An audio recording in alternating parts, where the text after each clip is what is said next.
പല കുട്ടികളും പറയാറുണ്ട് നമ്മൾ ഈ ഒരു ക്യാബിൻ ക്രൂ അല്ലെ എയർപോർട്ട് മാനേജ്മെന്റ് ജോബിന് പോകുന്ന സമയത്ത് ഒരു ഇൻസ്റ്റിറ്റ്യൂഷന്റെ ആവശ്യമൊന്നുമില്ല, ഒരു ട്രെയിനിങ്ങിന്റെ ആവശ്യമൊന്നുമില്ല, നേരിട്ട് പോയാൽ തന്നെ നമുക്ക് ക്രാക്ക് ചെയ്യാവുന്നേ ഉള്ളൂ എന്നൊക്കെ പറയും. അത്തരത്തിലൊരു ഡയലോഗിനോട് ഷേബക്ക് എന്താ പറയുന്നത്?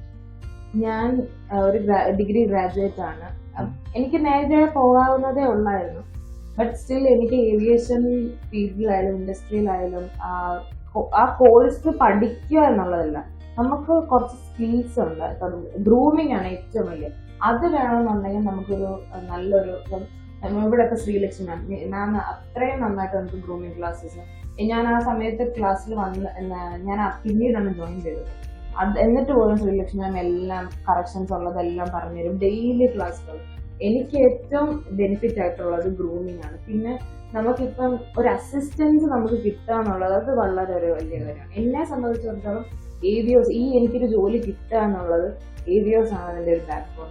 3 മാസത്തിനിടയിൽ ഒരു പ്രോപ്പർ ട്രെയിനിങ് കിട്ടി, ഒരു ഇന്റർവ്യൂ പോയി ക്രാക്ക് ചെയ്ത് ജോലി വാങ്ങിക്കൊണ്ട് വരാന്നൊക്കെ പറഞ്ഞാൽ ദാറ്റ്സ് ഗ്രേറ്റ് ആക്ച്വലി. ഒന്നും പറയാനില്ല.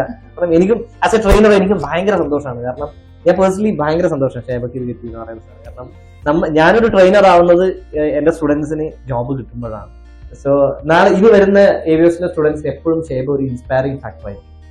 അതേപറ്റി പറയുന്നത് ഞാൻ ഇതിപ്പോ പഠിച്ചിറങ്ങി സ്കൂളിലായാലും ഹയർ സെക്കൻഡറിയിലായാലും ഡിഗ്രിയിലായാലും ഞാൻ അവിടെ ഒന്നും എത്ര എക്സലന്റ് ആയിട്ടുള്ള ഒരു സ്റ്റുഡന്റ്, എക്സലന്റ് എന്ന് പോലും പറയാൻ പറ്റത്തില്ല, ഒരു ആവറേജ് ബിലോ ആവറേജ് സ്റ്റുഡന്റ് ആയിരുന്നു ഞാൻ. പക്ഷെ ഞാൻ ഇവിടെ വന്നു എനിക്ക് എല്ലാം പഠിക്കണം.